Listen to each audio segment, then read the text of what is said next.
Main characters are an essential part in any narrative. They're the thing that helps lead the audience through the world. Stories are built on the backs of main characters, but not all main characters are the same. Some are definitely more boring than others, but there is one character trope that is the most common, and that is the everyman. These are characters who are meant to be used as a stand-in for the audience. And anime is no stranger to these types of characters. So much so that there is an overabundance of everyman characters. But I don't think that's a good thing, because I don't think these characters are all that effective. So how about we take a look at the anime industry's attempt at making relatable main characters? We should start with examples of what I'm talking about. The bland everyman that always sticks out to me is Tomoyo Aki, the main protagonist of Saikano, How to Raise a Boring Girlfriend. Aki is an otaku who loves watching anime, collecting manga, collecting anime figures, and playing visual novels. He also has a dream of making his own visual novel one day, despite it being a very daunting and a difficult task. Now, let's talk about the average viewer. Me. I am an otaku who loves watching anime, collecting manga, collecting anime figures. Heck, I have figures from this show. And I'm not that big into visual novels, but I have played Nekoparas 1 through 3. Not because I'm into cat girls, it was for, research. And my dream is to be a YouTuber, despite it being a daunting and difficult task. So besides the figures, where's my harem? As you can see, Aki is created to be just like the average viewer.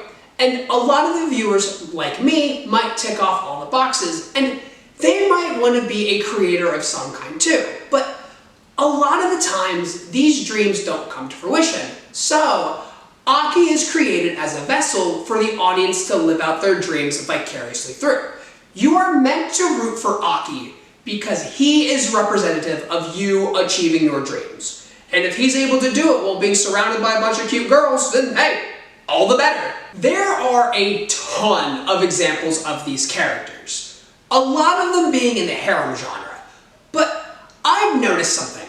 Despite these characters being specifically created to be related to, no one online talks about relating to them. Like, there is a whole meme called "He Just Like Me, for real," but nobody applies these characters to that meme. And I know that I'm not alone. Like, I know I look like Aki, and I know that I'm a weeb like him, but I don't relate to him. Heck, I can barely remember his name half the time. But there is one character that I do relate to. Hikigaya Hachiman is the main character of the anime My Teen Romantic Comedy Snafu, or Origairu for short. Origairu is one of my favorite romance anime of all time. It has really well-written characters and a fantastic story. Now, I'm not going to get into Hiki's character right now because that's a different video, but just know that the first season of Origairu is a little slow because it takes time to actually establish Hiki's character. In Saikano, we don't spend any time on Aki's character because he doesn't have one. But what is Hiki's character? Well, Hiki fancies himself a loner. He's pessimistic, he has a rotten personality, he's often drawn with really dead eyes, and he often speaks harshly to others. And speaking of others, they are always quick to point out the things that are wrong with him, and he tends to agree with him. So, this guy sounds like a character that not a lot of people would like.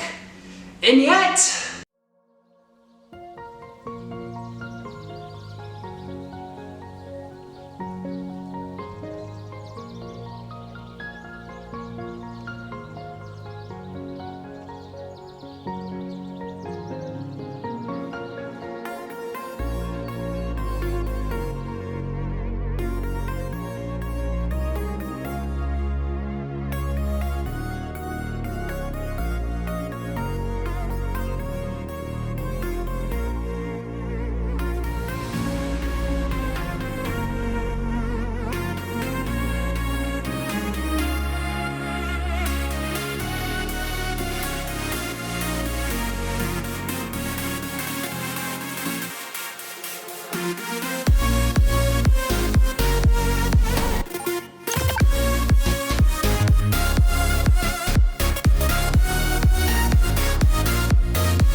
part of the Origairu community relates to Hickey as well, but I don't think it's as true as they believe it is, and I'm no exception.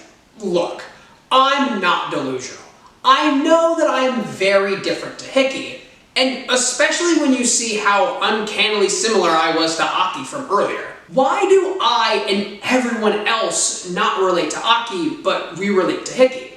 Well, my theory is that Aki doesn't have a character to relate to, but Hickey actually does, and he goes through growth throughout the story. People are complex, and we grow, and we learn, and we change, and we are molded by our environment, just like characters in fiction. So, if a character is in a similar spot to where we are or were, that character will be more relatable.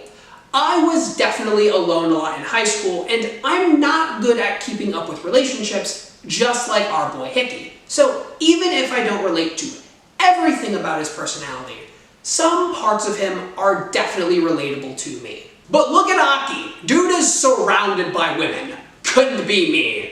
So, except for the bare basics, there's nothing else about him that I relate to.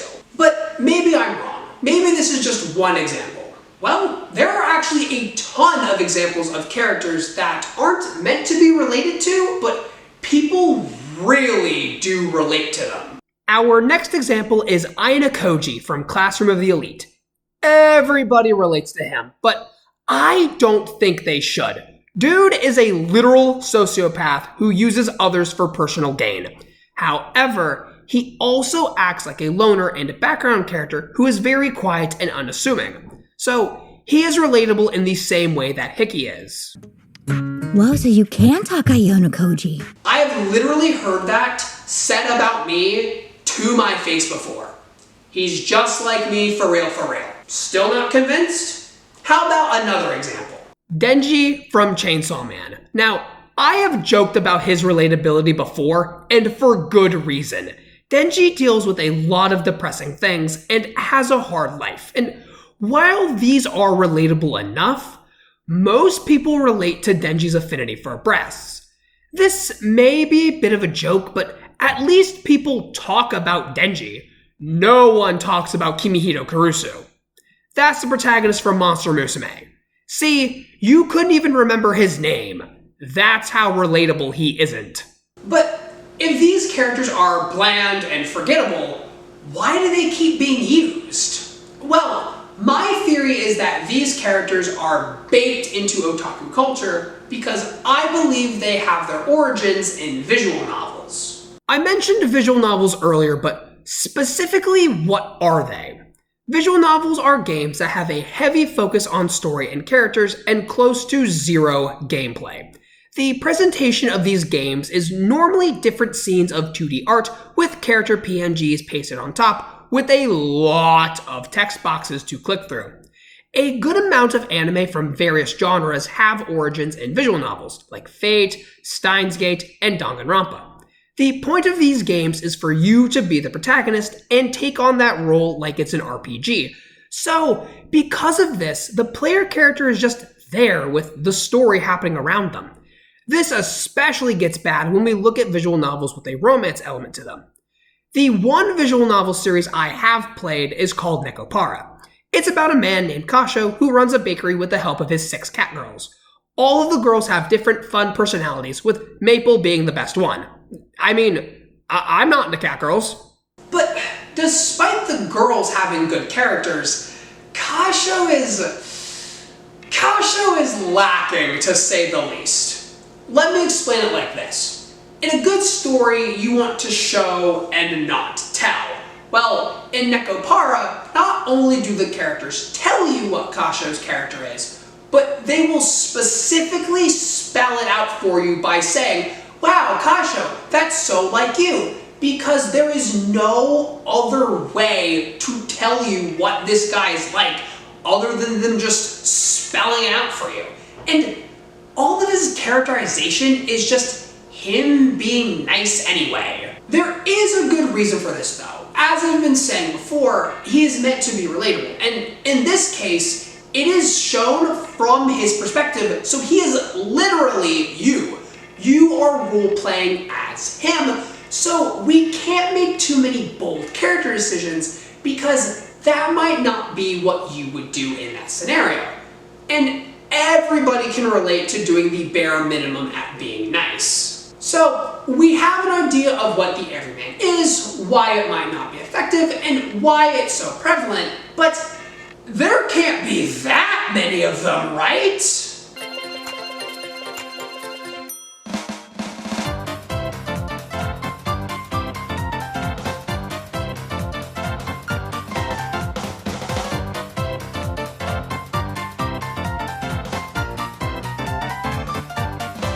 Yeah, there are a ton of these characters out there, especially in the isekai genre.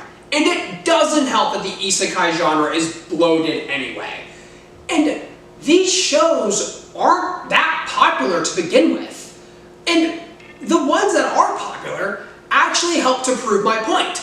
Like, Mushoku Tensei is hailed as the best isekai ever, and it has a main character that shouldn't be related to, and he grows and changes, like a good character. So, in conclusion, anime has a real problem with everyman characters. But Denji is a recent example of a character that isn't an everyman, so maybe there is hope. I've been devbrevyt. Make sure to subscribe. 90% of the people who watch my channel aren't subscribed. I know, crazy to believe. Ring the bell, leave a like, comment, and with that, sayonara.